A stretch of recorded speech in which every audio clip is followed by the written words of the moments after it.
छोटी लड़की थी जिसे विशेष कैप्सूल में रहना पड़ता था। माता पिता उसे रोज कैप्सूल में खाना भेजते थे क्योंकि उसे दुर्लभ बीमारी थी जो बाहरी हवा में सांस लेने नहीं देती थी। सब कुछ सामान्य चल रहा था जब तक एक दिन बाहर जोर से चिल्लाहट और डरी आवाजें सुना। जब महिला ने खिड़की से बाहर देखा तो सड़कों पर पीली गैस फैलती दिखी। ये जहरीली थी और जो भी इसके पास आता वह बेहोश हो जाता। चारों ओर दहशत फैल गई। ये देखकर लड़की का पिता तेजी से घर की ओर भागा, लेकिन रास्ते में उसने देखा कि गैस तेजी से उसकी ओर बढ़ रही। किसी तरह वह सुरक्षित रास्ता ढूंढकर घर पहुंच गया। जल्दबाजी में उसने पत्नी के साथ वहां से निकलने का फैसला पर बेटी को पीछे छोड़ दिया क्योंकि वह कैप्सूल में सुरक्षित थी। बिना देर किए वे बाहर निकल गए।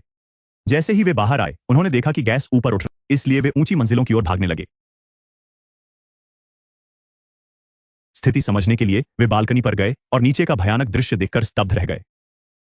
फिर आदमी छत पर चढ़ा और देखा कि पूरा शहर जहरीली धुंध में डूबा हुआ। ऊपर से सुंदर लग रहा था, पर नीचे सैकड़ों लाशें बिखरी पड़ी थीं।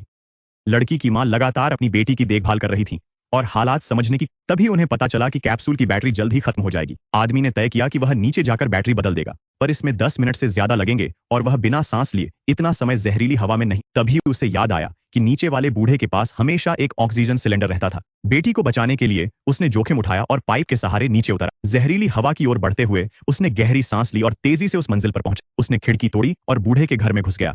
अंदर उसने बूढ़े आदमी को पहले ही मृत पाया। बिना रुके वह